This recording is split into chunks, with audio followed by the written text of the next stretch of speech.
them, be yourselves and say what you want to say. Don't worry about me.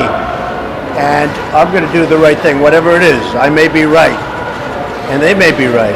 But I said, be yourselves. Wouldn't you say, Steve? Let them do it. I could have said, do this, say that. I don't want that. I want them all to be themselves. Okay, and on everybody okay? Yes, sir, everybody on good? repeal and replace. Thank you. Thank you. Say hello to Harvey. Repeal and replace is going great. Mr. Trump. Yeah. So what exactly did you discuss with Mr. Trump? Are you going to go on a TV show with him, sir? Oh, no. I was invited here by both transition teams, Obama's transition team and Trump's transition team, and it was really a really cool meeting in the beginning. We talked a lot about golf and things like that, and people we knew and people in common, and then we got down to the crux of it. He's introduced me to Ben Carson, who's now the new head of housing for urban development, and we're going to team up and see if we can bring about some positive change in the inner cities, which I felt was my only agenda, and he agreed, and he wants to do something, and he realizes that he needs some allies in that department, and he seemed really sincere about it. I mean, Chicago being one. Chicago is definitely one. Another one they want to start with as a target is Detroit. Ben Carson expressed that because quite naturally he's from Detroit.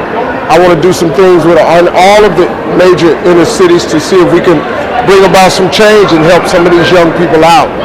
And so that's why I'm here, and it was a successful meeting, and he seemed really sincere.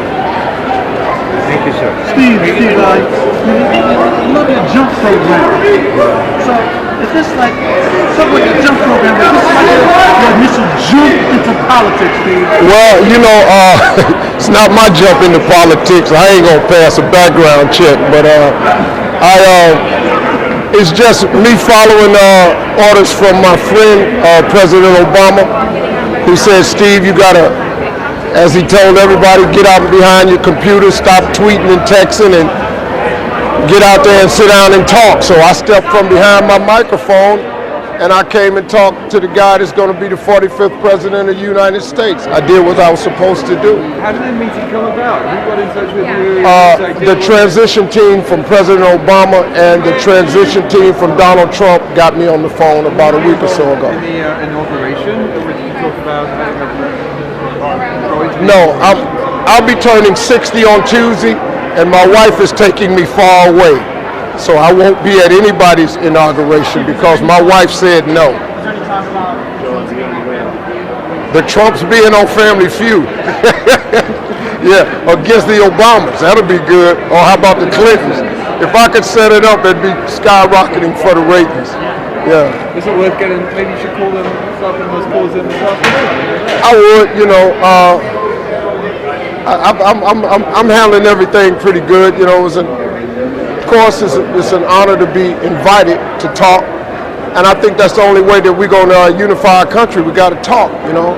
President Obama said you got to sit down and talk, and I really enjoyed the conversation. He seemed really sincere. He was a genuine person in the meeting. Do you have any lingering things you still want to talk further about, or you're still concerned about? You haven't quite heard what you want to hear yet, or well, I mean, you're exactly on the same page now? For this, we got off to a great start. I think it could be the beginning of something, but for them to invite me here to talk about a specific problem and thought that I might be able to help. I know I got a big radio show, I got a lot of people listening every morning, so I've always been concerned about inner city problems because they're huge. My mentoring my mentoring program has been a part of this type of, and that's what I want to see happen. And they were spot on with it. And Ben Carson got on the phone. I met with him over the phone today, but I sat with President-elect Trump, and we laughed a little bit. I ain't been laughing that much over the past few days. They kind of beating me up on the internet right now for no reason, but that's life, ain't it? What did you laugh over? Well, we talked about golf. We laughed about my score in golf, his score in golf. We talked about some of the friends that we have in common, Mark Burnett. Talked about TV shows, things like that. He's a fan, so he's seen it. I met his daughter; she was very sweet. So, I think we're off to a good start. Steve, how do you move between being a comedian and a spokesperson, and being Steve Harvey, trying to also get the message out to the people, to everyone, and have that comedian and? Well, it's two things in your life. Your career is what you paid for, and your calling is what you're made for. So I have a responsibility to the community that I service to try to be a voice and speak on some issues. And so they've heard me. They know where I stood on the election, but nothing's changed. But we got to talk, and I thought he was a great guy. We really had a nice conversation. There has been a lot of doubt about his administration, about race. Jeff Sessions, his record in Alabama, some of the things the president-elect said during the campaign trail about the inner cities. Yeah. Are your doubts fully gone, or are you going to still try and work them out with him? Well, I mean, look, you don't kill it with one conversation, but you can start it with the conversation.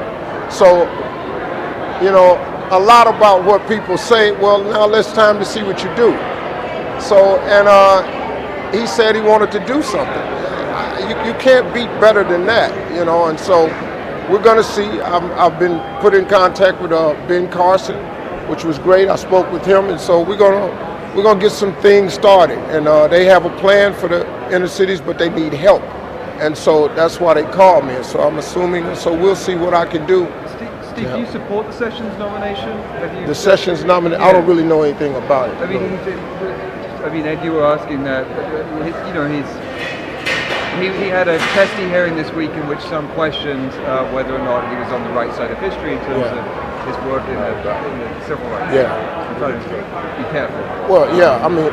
But is it something you've not sort of? Well, I don't really like commenting on stuff I don't really understand or know about. I'm not a politician, man. To be honest with you, I'm hoping that these people can straighten it all out. But I want to get in here and just do my share. And I had a good conversation, and man, so moving forward, it ought to be good. I appreciate y'all. Thank you, y'all Steve. very much. Thank you, guys.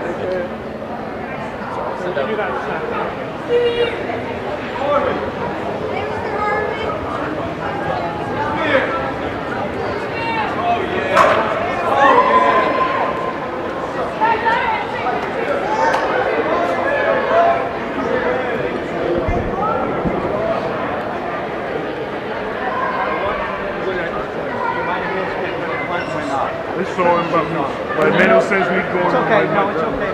I'm definitely going to want to talk to him when he comes down. Yeah, we get him. Oh, he's coming back down.